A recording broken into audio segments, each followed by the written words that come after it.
આ મોંઘવારી પોતાના માથે નાખીને પ્રજાને રાહત આપી છે. લોકો રિક્ષા ચાલકોને જ બદનામ કરતા હોય છે. માત્ર ખેડૂતો કરે છે. ખેડૂતોની વાત ના કરો, એ તો સર્વોપરી છે. 15 થી 18 લાખ રિક્ષાઓ છે આખા રાજ્યની, 2.5-2.5 લાખ રિક્ષાઓ છે અમદાવાદની.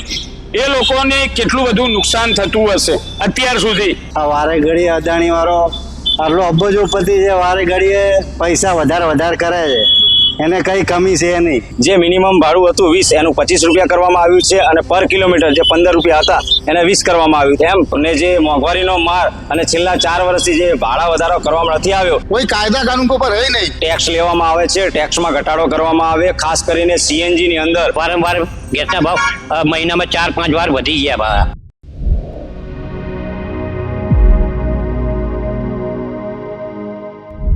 નમસ્કાર દર્શક મિત્રો, ગુજરાત પ્લસ અત્યારે અમદાવાદના નવરંગપુરા વિસ્તારની અંદર ઉભો છે. થોડા સમય પહેલા જ હમણાં રિક્ષા ભાડુંના 5 રૂપિયા વધારો કરવામાં આવ્યો છે, ત્યારે રિક્ષા યુનિયનના અધ્યક્ષ સાથે વાત કરીશું. વિજયભાઈ, જે રીતે અત્યારે હાલમાં રિક્ષાનો ભાવ વધારો થયો છે, શું કહેશો? છેલ્લા ઘણા સમયથી રિક્ષા ચાલકો હેરાન પરેશાન હતા. જોવા જઈએ તો 4 વર્ષથી રિક્ષા ભાડામાં 1 પણ રૂપિયાનો વધારો કરવામાં નતો આવ્યો. બીજી બાજુ સીએનજી ગેસમાં વારંવાર તોતિંગ ભાવ વધારો કરવામાં આવ્યો. તો એન કેન પ્રકારે રિક્ષા ચાલકો જ્યારે હેરાન પરેશાન હતા, ત્યારે અમદાવાદ રિક્ષા ચાલક એકતા યુનિયન તેમજ ઓટો રિક્ષા વેલફેર એસોસિએશન તેમજ ઓટો રિક્ષા સિટી યુનિયન દ્વારા રજૂઆત કરવામાં આવી હતી. એના અનુસંધાને છેલ્લા લગભગ 1 મહિનાથી સતત 3-4 વખત ગયા હતા. રૂબરૂ મુલાકાતે મિટિંગો થતી હતી, રૂબરૂ રજૂઆત થતી હતી અને આવેદનપત્ર પણ આપવામાં આવ્યા હતા. આજ રોજ એના અનુસંધાને મિટિંગ રાખવામાં આવી હતી. ખાસ કરીને ટ્રાન્સપોર્ટ કમિશનર સાહેબ દ્વારા આ મિટિંગનું આયોજન કરવામાં આવ્યું હતું, જેની અંદર અમદાવાદ ડીસીપી પણ બોલાવવામાં આવ્યા હતા, અમદાવાદ આરટીઓ પણ બોલાવવામાં આવ્યા હતા, તેમજ જાહેર જનતામાંથી પણ લોકો બોલાવવામાં આવ્યા હતા અને અલગ અલગ યુનિયનના આગેવાન શ્રીઓને પણ જેમણે રજૂઆત કરી હતી એમને બોલાવવામાં આવ્યા હતા. અને એક સુખદ અંત આવ્યો છે. જોવા જઈએ તો અમારી માંગણી હતી કે મિનિમમ ભાડું 20 છે એનું 30 કરવામાં આવે અને પર કિલોમીટર જે 15 છે એ 20 કરવામાં આવે. તો આજે બેઠકની અંદર ચર્ચા વિચારણા કર્યા બાદ જે મિનિમમ ભાડું હતું 20 એનું 25 રૂપિયા કરવામાં આવ્યું છે અને પર કિલોમીટર જે 15 રૂપિયા હતા એને 20 કરવામાં આવ્યું છે. એમ રિક્ષા ચાલકોને જે મોંઘવારીનો માર અને છેલ્લા 4 વર્ષથી જે ભાડા વધારો કરવામાં નથી આવ્યો, એ તમામ પ્રકારનો લાભ સરકાર દ્વારા આપવામાં આવ્યો છે. તેથી કરીને અમે ટ્રાન્સપોર્ટ કમિશનર સાહેબશ્રીનો અને તમામ જે અધિકારીઓ હતો એમનો પણ આભાર માનીએ છીએ. તમામ રિક્ષા ચાલકો જે સાથ અને સહયોગ આપ્યો એમનો પણ આભાર માનીએ છીએ. જે અમદાવાદ સિવાય અલગ અલગ યુનિયન સંગઠન સમિતિ રિક્ષા ચાલકોના છે, એ લોકોએ પણ ખૂબ મહેનત કરી છે, ખૂબ પરિશ્રમ કર્યો છે. એ તમામનો આપના માધ્યમથી અમે ખૂબ ખૂબ આભાર માનીએ છીએ. રિક્ષા ચાલકો અત્યારે આનંદમાં છે, ખુશીની લહેરમાં છે. શું નિર્ણય લેવાયો છે? કારણ કે આવનારા સમયની અંદર પણ હવે કદાચ ભાવ વધારો થઈ શકે ખરી, કારણ કે જે રીતે મોંઘવારી દિવસે ને દિવસે વધી રહી છે અને પબ્લિક મધ્યમ વર્ગ એમાં ખાસ કરીને પીસાઈ રહ્યો છે. હાલમાં અમારી જે ડિમાન્ડ હતી 25 ના 30, એના હિસાબે જ અમે 25 રૂપિયા રાખ્યા. 30 રૂપિયા એટલે જ નથી કર્યા, કારણ કે મોંઘવારીની અંદર આમ જનતા પીડાઈ રહી હોય, અમે પણ આમ જનતામાં જ આવીએ છીએ, તો ક્યાંક એ ભાવ ઘટાડી અને અમે રાહત આપી છે. કેમ કે અમારા 30 સિવાય પોસાય તેમ જ નહોતું, તેમ છતાં અમે 25 લીધા છે. કેમ કે એક બાજુ યુદ્ધ છે અને એક બાજુ આ મોંઘવારી પીડાઈ રહી હતી, એટલે અમે રાહત આપી છે. અને રનિંગની અંદર એટલો બધો વધારો નથી કર્યો કે જોવા જઈએ 4 વર્ષથી અમારું ભાડું નહોતું વધ્યું, એની સામે જે 5 વધારો કર્યો એટલો બધો નથી. અને આને હિસાબે રિક્ષા ચાલકો પર જે માર પડી રહ્યો હતો એ આમાં ભરપાઈ થશે. શું સંદેશ આપશો હવે આવનારા સમયની અંદર મોંઘવારીને લઈને? કારણ કે દરેક વસ્તુના ભાવ વધી રહ્યા છે, ચાહે પેટ્રોલ ડીઝલ હોય, શાકભાજી હોય કે અન્ય કોઈ જીવન જરૂરિયાત વસ્તુ હોય. દિવસે ને દિવસે કૂદકે ને ભૂસકે મોંઘવારીની અંદર મધ્યમ વર્ગ પીસાઈ રહ્યો છે, તો તેને લઈને શું સંદેશો આપવા માંગો છો? સરકારને શું રજૂઆત કરો છો?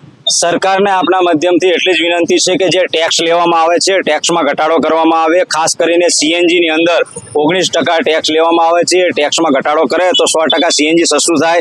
સીએનજી સસ્તું થાય એટલે આમ જનતાને એનો સીધો ફાયદો થાય. આ બધી રજૂઆત તમે કરી હતી ખરી ત્યાં આગળ?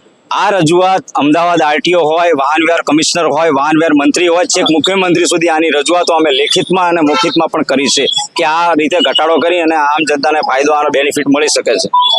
આપણી સાથે બીજા અન્ય રિક્ષાવાળાઓ પણ જોડાયા છે. શું નામ છે આપનું? કનાભાઈ બુદ્ધિભાઈ નાયક, એકતા યુનિયન, જૈન ભારત, નવરંગપુરા એરિયા પર. આ ભાવ વધારો સીએનજી નો કરવામાં આવ્યો છે, શું કહેશો? સીએનજી નો વારંવાર ભાવ વધતો જાય છે, એમાં અમારું કોઈ ચાલુ રિક્ષાવાળાનું કોઈ સાંભળતું નહીં. બરાબર, અમે ઓનલાઈન ચલાવતા નહીં, અમારા નાના મોબાઈલ છે ને ઓનલાઈન વાળા બધા બધા ધંધા શરૂ કરે છે અને આ વારંવાર ગેસના ભાવ મહિનામાં 4-5 વાર વધી ગયા ભાડા એક મિનિટ. અને અમારા ગરીબ માણસ રિક્ષા ભાડાની ચલાવીએ, ઘર ભાડાનું ચલાવીએ, છોકરાની સ્કૂલની ફી ભરવાની આ ભરવાની, એટલે મોંઘવારી આ દાડે વધતી જાય છે. અને સરકાર કોઈ સાંભળતું નહીં. એટલે સરકારમાં શું છે, અમારે અત્યારે મિનિમમ 25 રૂપિયા કર્યા છે. અમારે ઇન્ડિયન બીજેપી મકવાણા છે, રાજભાઈ શેખર છે, એમને જઈને ગાંધીનગર રજૂઆત કરી તો એમના હિસાબે એના બધા થઈ અને 25 રૂપિયા માંડ કર્યા છે. 30 રૂપિયા કરવાના હતા, એના બદલે 25 રૂપિયા કરે છે. રિક્ષાવાળાને થોડો ઘણો ફાયદો થાય અને પેસેન્જરને 5 રૂપિયાનો ફરક પડે. આમ જોવા જાય તો ભાડું વધારવાનો અમારી ઈચ્છા હતી જ નહીં, પણ આ તો હવે 4 વર્ષથી ભાડું નહોતું વધાર્યું, એના પ્રમાણે ભાડા વધારવા પડે છે 5 રૂપિયા રિક્ષાના. અત્યારે ઓનલાઈન ધંધો ચાલુ થઈ ગયો છે. તો અમે નાના ફોનવાળા શું કરીએ? નાના ફોનવાળા અમારે ઓનલાઈન ચાલતું નથી. અને અત્યારે 2 વ્હીલરો વગર ગેરકાયદેની 2 વ્હીલરો ચાલી રહી છે. અત્યારે સરકારનો હાઈકોર્ટનો ઓર્ડર આવી ગયો છે કે 2 વ્હીલરો ગેરકાયદેસર છે, તો અત્યારે બિંદાસ ચાલી રહી છે. 2 વ્હીલરો આ બે બાઇકો ને એક્ટિવા ને બધું ચલાવે છે અત્યારે, ઓલો ઉબેર ને એમાં. એટલે કોર્ટનો હાઈકોર્ટનો ઓર્ડર આવી ગયો છે, તો છતાં હજુ ચાલુ જ છે, હજુ બંધ નથી થઈ. તો હજુ અમે તો એવું કહેવા માંગે 2 વ્હીલરો બંધ કરાવો અને અમારા રિક્ષાવાળા સામું સરકાર જોવે એવું અમારી ઈચ્છા છે. વિજયભાઈ, આ કઈ 2 વ્હીલરોની વાત કરી રહ્યા છે? ઓટો રિક્ષા વાળા કહી રહ્યા છે ઓનલાઈન એપ્લિકેશનો જે છે ઓલા, ઉબેર અને રેપિડો, જે સફેદ નંબર પ્લેટ ઉપર ગેરકાયદેસર ચલાવે છે, પરવાનગી એમને છે જ નથી આરટીઓમાં પરમિશન કે ટ્રાન્સપોર્ટ ડિપાર્ટમેન્ટમાં કોઈ પરવાનગી છે નહીં, તેમ છતાં એ બિંદાસ કંપનીઓ જોડાણ કરે છે અને ફરી રહ્યા છે. અને એવા બાઇકો કે જેની અંદર ગુજરાતના ના હોય પરંતુ બહારના હોય, મહારાષ્ટ્ર હોય, બહારના યુપીના હોય, એવા બાઇકો પણ ફરી રહ્યા છે, જેમને માત્ર ખાલી એપ્લિકેશન ડાઉનલોડ કરી અને ઉપયોગ કરતા હોય, જેની સેફટી અને સલામતી નથી. આની રજૂઆત પણ અમે અલગ અલગ જગ્યાએ કરીએ. પોલીસ કમિશનર જ્યારે જીએસ મલિક હતા ત્યારે મીટર લગાવવાનું કે પાછળ પોલીસનો હેલ્પલાઇન નંબર, તે પણ એમણે સરસ કાર્ય કર્યું હતું. એટલે દરેક કાયદા નીતિ નિયમ રિક્ષાવાળા ઉપર જ લાગવામાં આવે છે અને રિક્ષા ડ્રાઈવરોનું પાલન કરવાનું છે, બીજા કોઈને લાગુ પડતું નથી. સરકારમાં અમે જ્યારે રજૂઆત કરીએ તો એવું કહેવામાં આવે છે કે ગુજરાતની અંદર દારૂ બંધી છે, તો દારૂ વેચાય છે, તો આ અનલીગલ વસ્તુ તો ચાલશે. એટલે આવા જ્યારે અમારે જવાબ આપતા હતા જવું ક્યાં જવું, અને આની રજૂઆત નીચા સ્તરથી લઈને ઠેઠ ઉપલા સ્તર સુધી કરી ના છૂટકે અમારે હાઈકોર્ટમાં જવું પડે. અમારા મિત્રોએ કે હાઈકોર્ટની અંદર પિટિશન દાખલ કરી અને એની અંદર જો જજમેન્ટ તો આવ્યું જ છે, પરંતુ એની ફેવરમાં આવે ને આ બંધ થાય તો રિક્ષા ચાલકોને જે માર પડી રહ્યો છે 2 વ્હીલર, તો એમાં રાહત મળી શકે રિક્ષા ચાલકોને. આપ શું કહેશો મોંઘવારીને લઈને? જે સીએનજી ના ભાવ વધ્યા છે, શું કહેશો? જુઓ, સીએનજી ના ભાવ વધ્યા છે એના માટે અત્યાર સુધી માત્ર રિક્ષા ચાલકોએ જ વિરોધ કર્યો છે, કેમ કે સીએનજી ના 2 વ્હીલર બી ફરે છે, સીએનજી ની 4 વ્હીલર બી ફરે છે, કોઈ ઊંચું કે નીચું થતું નથી. એટલે રિક્ષા ચાલકો જ એકલા કેમ? અને છેલ્લા આ મોંઘવારી જ્યારે પ્રશ્ન રિક્ષા ચાલકોને જ પૂછવામાં આવે છે કે રિક્ષા ચાલકોએ ભાડું કેમ આટલું વધાર્યું, એકદમ નજીવ્યું 5 રૂપિયા વધારો જ થયો છે, પણ છેલ્લા 2022 થી આજે 2026 છે, છેલ્લા 4 વર્ષથી રિક્ષા ચાલકોએ આ મોંઘવારી પોતાના માથે નાખીને પ્રજાને રાહત આપી છે. અને અત્યારે યુદ્ધ પણ ચાલે છે, પણ એ લાંબુ ચાલી કેવી રીતે શકે? અને રિક્ષામાં નીતિ નિયમ છે કે દર વર્ષે રેટ કમિટીનો નિયમ છે, દર વર્ષે એપ્રિલ ને મે માં ભાડાને રિવ્યુ કરવામાં આવે. તે રિવ્યુ કરવામાં જ આવ્યું નથી. આજે જ્યારે ટ્રાન્સપોર્ટ કમિશનરે આજે એમને નથી આપ્યું, અમે તમામે મહેનત કરી, કેટલાય મહિનાઓની મહેનતનું આજે સારું પરિણામ મળ્યું છે. એનામાં પણ અમારી ઉપર મોંઘવારીનો માર પડે છે. આમ તેમ પબ્લિકને તમે સપોર્ટ કરો, એમને પણ મોંઘું ના પડે, મુસાફરોને પણ ફાયદો થાય. એટલે એમણે કીધું કે ભાઈ તમે જે 30 રૂપિયા ડિમાન્ડ કરી છે એની જગ્યાએ તમે 25 રાખો, 5 રૂપિયા ઘટાડીને. તો અમે માનવતાના ધોરણે, લોકો એમ કે છે કે રિક્ષા ચાલકો આવા છે તેવા છે, લોકો રિક્ષા ચાલકોને જ બદનામ કરતા હોય છે. જ્યારે પણ મોંઘવારી આવે છે, રિક્ષાનું ભાડું વધે છે, ત્યારે લોકોના પેટમાં તેલ રેડાય છે. દૂધના ભાવ વધે છે તો કોઈ આંદોલન નથી કરતું. પેટ્રોલ, ડીઝલ ખેડૂતો કરે છે, માત્ર ખેડૂતો કરે છે. ખેડૂતોની વાત ના કરો, એ તો સર્વોપરી છે, પણ જે લોકો ઉપયોગ કરે છે, ગ્રાહકો છે, આપણા જેવા લોકો છે, એ લોકો ક્યાં વિરોધ કરે છે? પેટ્રોલનો ભાવ વધે છે, ડીઝલનો ભાવ વધે છે, દરેક નાની મોટી વસ્તુઓનો ભાવ વધે છે. અને જ્યારે પણ ભાવ વધે છે ત્યારે એ લોકો તાત્કાલિક વધારો લઈ લેતા હોય છે. હવે તમે વિચાર કરો, એપ્રિલ ને મે માં ઓટોમેટિક સિસ્ટમથી અમારું ભાડું વધવું જોઈએ, તો તમે છેક એપ્રિલથી ગણવા જઈએ, અમારું ભાડું છે કે આજે જૂનના એન્ડમાં વધાર્યું છે. એટલા દિવસનું નુકસાન આખા રાજ્યમાં ભાડું લાગુ પડતું હોય છે. 15 થી 18 લાખ રિક્ષાઓ છે આખા રાજ્યની, 2.5-2.5 લાખ રિક્ષાઓ છે અમદાવાદની. એ લોકોને કેટલું બધું નુકસાન થતું હશે અત્યાર સુધી, એપ્રિલથી માંડીને જૂન સુધી. જેમ કે એ લોકોએ ઓટોમેટિક એપ્રિલ મહિનામાં જ વધારી જવું જોઈએ. એપ્રિલ ઓટોમેટિક સિસ્ટમ તૈયાર છે, તેમ છતાં પણ ભાઈ ચૂંટણી આવે છે, થોડી રાહ જુઓ, આને મિટિંગમાં બોલાવાના છે, તેને મિટિંગમાં બોલાવાના છે. એટલે દર વખતે પણ રિક્ષા ચાલકો પણ લોકોની જેમ પૈસાદાર નથી. રોજ કમાઈને અમે લોકો રોજ ખાનાર છીએ. જેટલું પણ અમારી જોડે આવે છે રોજ વપરાઈ જાય છે, એક સામટી રકમ અમારા સુધી આવતી નથી. તેમ છતાં પણ 4 વર્ષ સુધી પેસેન્જરોને અમને ફાયદો આપ્યો છે અમે લોકોએ, એ સૌથી મોટી વાત છે. હવે આગળ પણ સહન ના કરી શકે. હવે અમારો નિયમ છે, આપે જેમ પૂછ્યું આ મોંઘવારી વિશે, તો હવે અમારું દર વર્ષે જ ભાડું વધે છે. મહિને અમારું ભાડું સરકાર વધારતી હોતી નથી. એપ્રિલ ને મે મહિનામાં જ અમારું ભાડું રિવ્યુ થાય, એ નિયમ છે. હવે મોંઘવારીની વાત કરીએ તો સરકાર કેટલા પણ બહાના બનાવે કે પેટ્રોલ હોય કે ડીઝલ હોય કે સીએનજી હોય કે ઇલેક્ટ્રિસિટી હોય, પ્રજાના રૂપિયા છે. તો તમે અત્યારે યુદ્ધનો માહોલ ચાલે છે, તો તમે તમામ ઉપર 0% કરી નાખો. 0% ટેક્સ લઈ લો. પ્રજાના રૂપિયા છે તો પ્રજા જોડે જ રહેવા દો, તમારી તિજોરીઓ સુધી ના પહોંચવા દો. ઓટોમેટિક તમામના ભાવ ઓછા થઈ જશે.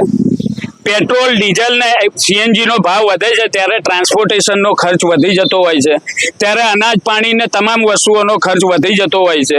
જો સરકાર ધારે તો એને રાજ્ય સરકારનો ટેક્સ હોય છે, કેન્દ્ર સરકારનો ટેક્સ હોય છે.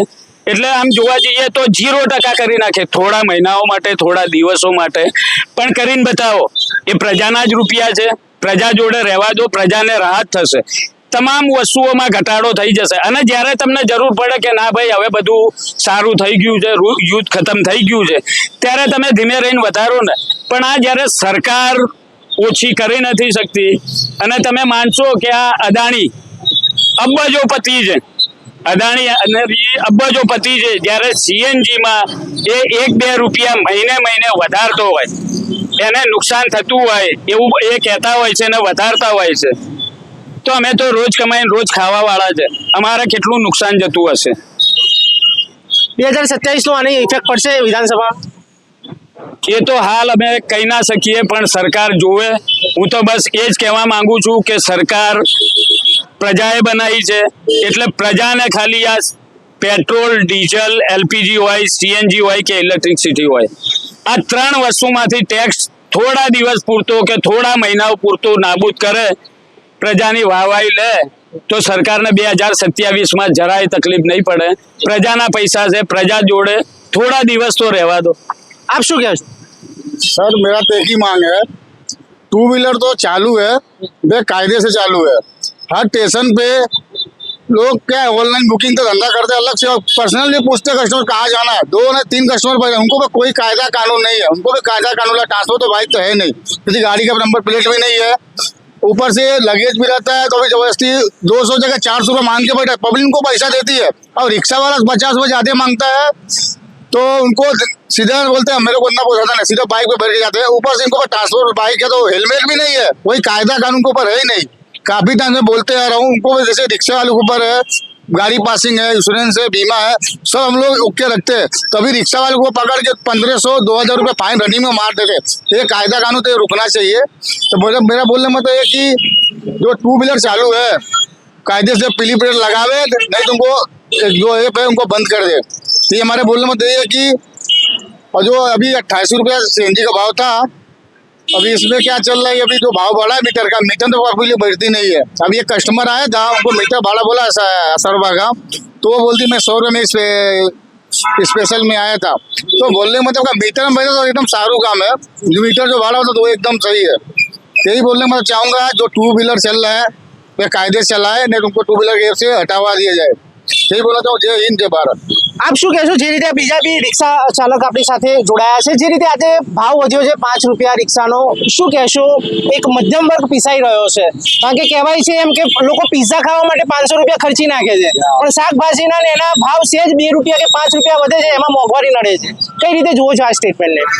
મોંઘવારી તો સેજ બહુ છે. આ વારે ઘડી અદાણી વાળો આટલો અબજોપતિ છે, વારે ઘડીએ પૈસા વધારે કરે છે, એને કઈ કમી છે નહીં. વારે ઘડી નાના માણસોનું મરો છે એ સરકાર સાંભળતી નહીં. ખાલી 5 મિનિટ વિડીયો આવે પછી બંધ, બસ કઈ સાંભળતું જ નહીં ને બસ ઊંધું ગાલીને જવા જ દે. રિક્ષાવાળાનું સાંભળતું જ નહીં. અત્યારે ખાવાના બી ફાંફા છે. અત્યારે રોજ 100 રૂપિયાનો ધંધો નહીં થતો આખા દાડામાં, એવી પોઝિશન ખરાબ છે રિક્ષાવાળાની. શું માંગ છે સરકાર જોડે?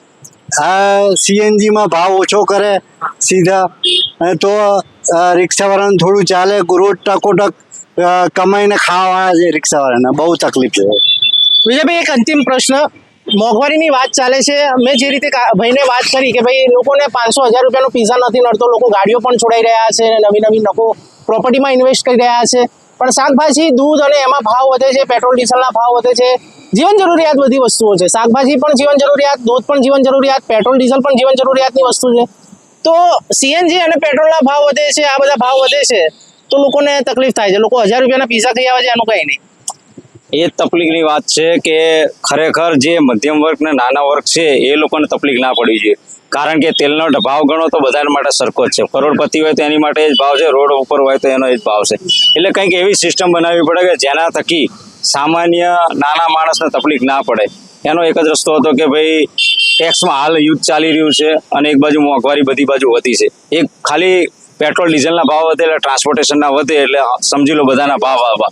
તો એના હિસાબે એમાં જો ટેક્સમાં રાહત કરવામાં આવે, ટેક્સ વેટ ટેક્સ હોય કે સ્ટેટનો હોય કે સેન્ટ્રલનો હોય કે તે ઘટાડવામાં આવે તો 100% એ ચીજવસ્તુના ભાવ ઘટે અને સામાન્ય લોકોને રાહત મળે. તો એ અત્યારે યુદ્ધ હોય કે જ્યારે આ વસ્તુ વધી હોય ત્યારે ખાસ ધ્યાન આપવાની જરૂર છે કે આમાં ઘટાડો કરે. અને અત્યારે જો બધી જ ચીજ વસ્તુ ભાવ વધી ગયા, કોઈ વસ્તુ બાકી નહીં. ખાસ જોવાનું એ કોઈ પણ પબ્લિકને એનો વિરોધ કે પોસાય એવું જ છે, એમ જ એમના મોઢે સાંભળવા પોસાય એવું જ છે. પણ આ એટલી હદે ના વધવો જોઈએ. આજે હું વાત કરું ખાલી માત્ર સીએનજીની તો 88 રૂપિયા આજે ભાવ થઈ ગયો. તો એની સાથે અમે રિક્ષા ડ્રાઈવરો ખાલી સીએનજીનો વપરાશ નથી કરતા, એની સાથે ઓઇલનો પણ વપરાશ કરીએ. તો સીએનજી આપણે લાયા હતા તો શેની માટે લાયા હતા કે પ્રદૂષણ મુક્ત થાય અને સસ્તું પડે, ડ્રાઈવરને સસ્તું પડે અને પેસેન્જરને પણ સસ્તું પડે. પણ ધીરે ધીરે એ 20-30 રૂપિયા ભાવ જ્યારે સીએનજીનો હતો એ વધતા 40 થયો, 50 થયો, 70 થયો, 88 રૂપિયા થઈ ગયો. તો ઓઇલનું અને ગેસનું અમે કલેક્શન બેનું ભેગું કરીએ તો એ ભાવ પેટ્રોલના ભાવે અમારી રિક્ષા દોડતી એવી થઈ ગયું. તો હવે અમારે તો એ વિચારવાનું કે પેટ્રોલથી રિક્ષા ચલાવી છે કે સીએનજીથી ચલાવી છે. તો સરકારે આમાં ટેક્સ ઘટાડીને કાં તો સબસિડી રિક્ષા ડ્રાઈવરને આપી અને આમાં રાહત આપે તો સારું કહેવાય. તો આ સીએનજીથી રિક્ષાઓ ચાલે. કારણ કે વધતા ભાવ એટલો વધી ગયો, પેટ્રોલના સમકક્ષ થઈ ગયો, તો સીએનજી લાવવાનો મતલબ શું? તો અમારી આપના માધ્યમથી એટલી જ વિનંતી છે ટેક્સમાં ઘટાડો કરી અથવા તો સબસિડી આપી અને આ સામાન્ય મધ્યમ વર્ગ જે રિક્ષા ડ્રાઈવર એમને રાહત આપે તો એ પણ સામે એટલા ઓલા છે કે સામે પેસેન્જરને પણ સવલત આપશે. તો ચોક્કસપણે આ વિજયભાઈ મકવાણા જે રિક્ષા યુનિયન એકતા યુનિયનના અધ્યક્ષ હતા અને રિક્ષા ચાલકો સાથે પણ ચર્ચા કરી. ત્યારે આવનારા સમયમાં જોવાનું છે કે હવે આ ભાવ વધારો ક્યાં જઈને અટકે છે અને સરકાર મોંઘવારી ઉપર શું કંટ્રોલ કરી શકશે કે નહીં તે જોવું રહ્યું. યશ નાયક, અમદાવાદ.